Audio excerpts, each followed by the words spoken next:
5 రకాల breakfast items ఒకే batter use చేసి మనం కుక్ చేసుకోవచ్చు.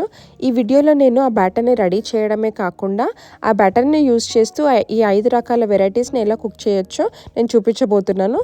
సో చూసేద్దామా. ముందుగా ఒక కప్పు ఊరద్దాలు తీసుకుంటున్నాను అండ్ దానికి 2 కప్పుల ఇడ్లీ రైస్ వేసుకుంటున్నాను.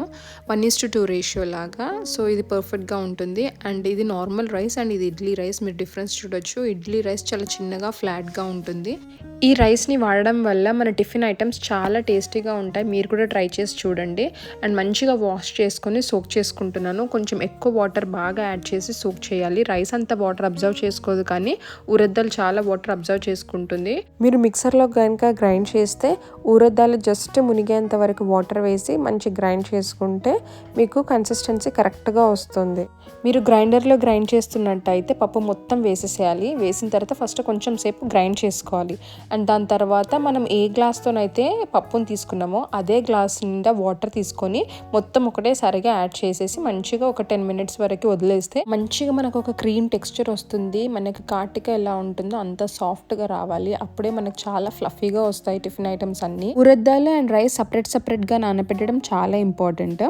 రైస్ మనకి రవ్వలా ఉన్నా కూడా పర్వాలేదు, కానీ ఊరద్దాలు మనకి రవ్వలా ఉంటే బ్యాటర్ చాలా హెవీగా అయిపోతుంది అండ్ మంచిగా ఇడ్లీ స్పాంజీగా రావు. అండ్ వేరే ఏ వెరైటీస్ ఆఫ్ బ్రేక్ఫాస్ట్లు చేసినా కూడా అంత బాగా సెట్ అవ్వవు, హార్డ్గా వచ్చేస్తాయి. రన్ అవుతున్న గ్రైండర్ నుండి నేను బ్యాటర్ని తీయడం ప్రాక్టీస్ చేశాను. ఇక్కడ ఒక స్క్రూ ఉంటుంది, దానిపైన మనం ఫింగర్స్ పెట్టామంటే మనకు ఇలాంటి యాక్సిడెంట్స్ అవ్వవు. సో నాకు ప్రాక్టీస్ ఉంది, నేను చేశాను. మీరు ట్రై చేస్తే కొంచెం జాగ్రత్త. అండ్ బ్యాటర్ చూడండి, ఈ కన్సిస్టెన్సీగా ఉంటుంది, చాలా థిక్గా ఉంటుంది, ఇలా ఉండాలి. అండ్ నెక్స్ట్ మనము 2 కప్స్ ఆఫ్ రైస్ తీసుకున్నాం కదా, అప్రాక్సిమేట్గా 1 kg ఉంటుంది. అది మొత్తం వేసేసి ఒకసారి గ్రైండ్ చేసుకోవాలి. అండ్ దాని తర్వాత మనం దేంతో అయితే రైస్ని తీసుకున్నామో దాంతోనే 1 గ్లాస్ ఆఫ్ వాటర్ వేసుకుంటే మనకి సరిపోతుంది. మొత్తం ఒక 10 to 15 మినిట్స్ మంచిగా గ్రైండ్ చేసుకుంటే మనకి రవ్వల్లాగా టెక్స్చర్ వస్తుంది. అప్పుడు మనం స్టోన్స్ తీసేసి ఆ బ్యాటర్ని మొత్తం తీసుకొచ్చి ఇందులో కలిపేసి రాక్ సాల్ట్ ఉంటుంది కదా, అది యాడ్ చేసి మంచిగా చేత్తో మిక్స్ చేసుకోవాలి. నార్మల్గా అయితే స్టెయిన్లెస్ స్టీల్లో పెడితే మంచిగా ఫర్మెంట్ అవుతుంది. బట్ కోల్డ్ కంట్రీస్లో ఉంటే అవెన్ లైట్ ఆన్ చేసి అవెన్లో పెడితే ఆ హీట్ మనకి స్టెయిన్లెస్ స్టీల్ త్రూ మనకి బ్యాటర్కి ట్రాన్స్ఫర్ అయ్యి మంచిగా ఫర్మెంట్ అవుతుంది. ఇప్పుడు ఇది చాలా పెద్ద బ్యాచ్ ఆఫ్ బ్యాటర్ కదా, సో ఒకటేసారి నేను హ్యాండిల్ చేయకుండా 2 డిఫరెంట్ బాక్సెస్ తీసుకుంటాను. ఒకటి పెద్దది, ఒకటి చిన్నది.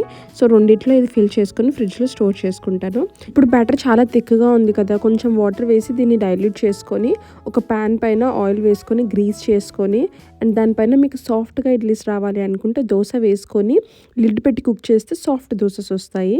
మీకు క్రిస్పీ దోశ కావాలి అనుకుంటే మీరు దోశ వేసిన తర్వాత దానిపైన ఆయిల్ ఆర్ గీ వేస్తే చాలా క్రిస్పీగా వస్తాయి దోసెస్. ఇంకా మీరు దీనిపైన ఎన్ని టాపింగ్స్ వేయాలనుకున్నా అవన్నీ వేసి ట్రై చేయొచ్చు.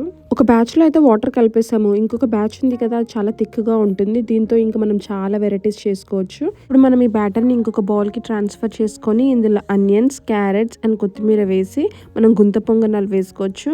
ఇది కూడా చాలా టేస్టీగా వస్తాయి.